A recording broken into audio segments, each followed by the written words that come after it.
Magandang umaga! Kumusta po? Narito po ulit ang update natin para sa lagay ng ating panahon.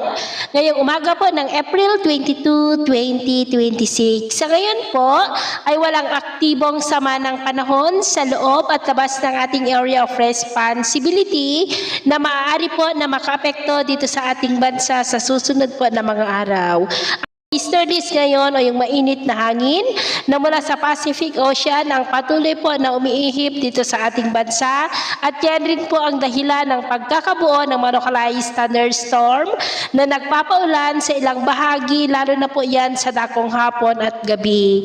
At sa ating long range forecast, wala pong bagyo na nakikita na tatawid sa ating kalupaan for the next 5 to 7 days pero posible muli ang pamumuo ng mga sama ng panahon sa susunod na mga araw sa silangan po ng ating bansa at ang development po ng mga yan ang ating babantayan kung matutuloy po o hindi. At sa lagay po ng ating panahon, ngayong madaling araw po ay maayos naman ang panahon sa malaking bahagi ng ating bansa at mamaya ay sisikat ang araw sa malaking bahagi, magiging mainit at maalinsangan muli ang panahon.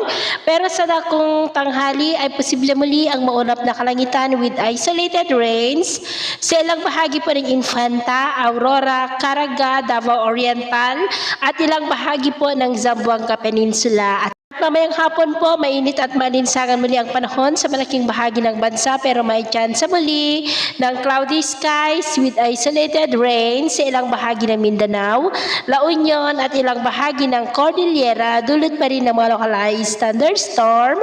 Kaya mag-ingat po tayo lalo na sa panganib po na dulot po ng mainit na panahon.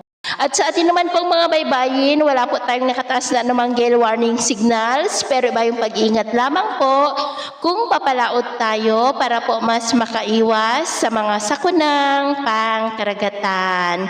So yun mo lang latest update natin sa araw na ito. At ako pa muli si James na nagsasabing sa kahit na pagsubok po na darating sa ating buhay, huwag na huwag po tayong mawawalan ng pag-asa. Thank you and God bless!